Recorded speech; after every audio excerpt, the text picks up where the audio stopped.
జమ్మూ కాశ్మీర్లోని కార్గిల్ ప్రాంతంలో 1999 సంవత్సరంలో దాదాపు 2 నెలల పాటు ఇండియా పాకిస్తాన్ మధ్య హోరాహోరీగా యుద్ధం జరిగింది. ఆ యుద్ధంలో మన వీర సైనికులు శత్రు మోకను తరిమి కొట్టారు.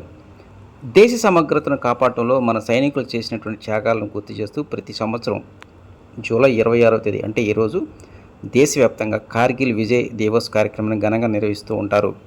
ఇక ఈరోజు ఉదయం Mangalagiri ex service men association ఆధ్వర్యంలో స్థానిక మున్సిపల్ కార్పొరేషన్ ఎదురుగా ఈ కార్యక్రమాన్ని ఘనంగా నిర్వహించారు. ఈ కార్యక్రమంలో మంగళగిరి ప్రాంతానికి చెందినటువంటి ఎక్స్ సర్వీస్ మెన్ సంబంధించినటువంటి నాయకులు హాజరయ్యారు.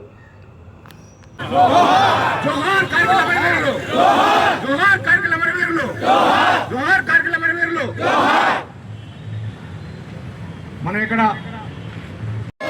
భారత్ మాతా కి భారత్ మాతా కి భారత్ మాతా కి భారతదేశంలో భారతీయులందరూ గర్వంగా చెప్పుకోదగ్గ లెజెండ్ ఎవరైనా ఉన్నారు అంటే గుండెడ్డి శంకర్ రెడ్డి, మంగళగిరి వెటరన్స్ ఆర్గనైజేషన్కి ప్రెసిడెంట్ని. ఈరోజు మనందరం సమావేశం అవడానికి కారణం కార్గిల్ విజయ్ దివస్ జరుపుకుంటున్నాం. 27 సంవత్సరాల క్రితం కార్గిల్ యుద్ధం జరిగింది భారతదేశంలో, జమ్మూ కాశ్మీర్లో, అందరికీ తెలిసిన విషయమే. ఎంతోమంది వీరులు, మన జవాన్లు వీరోచితంగా పోరాడి పాకిస్తాన్తో మనం విజయం సాధించాం. ఆ సందర్భంగా మనము ఈరోజు కార్గిల్ విజయ్ దివస్ ప్రోగ్రాం చేస్తున్నామండి. చాలా సంతోషం, దేశానికి గర్వకారణం. జై హింద్.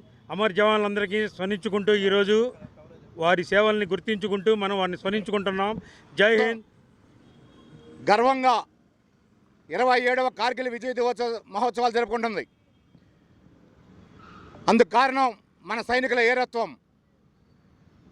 1999లో పాకిస్తానీ సైన్యం మన దేశంలోకి చొరబడి మన భూభాగాలను ఆక్రమించుకొని స్థావరాలు ఏర్పరచుకున్నప్పుడు మన సైనికులు వీరోచితంగా పోరాడి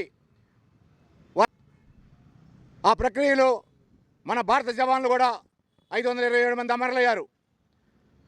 ఆ వీర జవాన్ల ప్రాణత్యాగం ఈరోజు మనం గర్వంగా చెప్పుకుంటున్నాం. భారతదేశం అంతా గర్వించదగ్గ ఈ రోజుని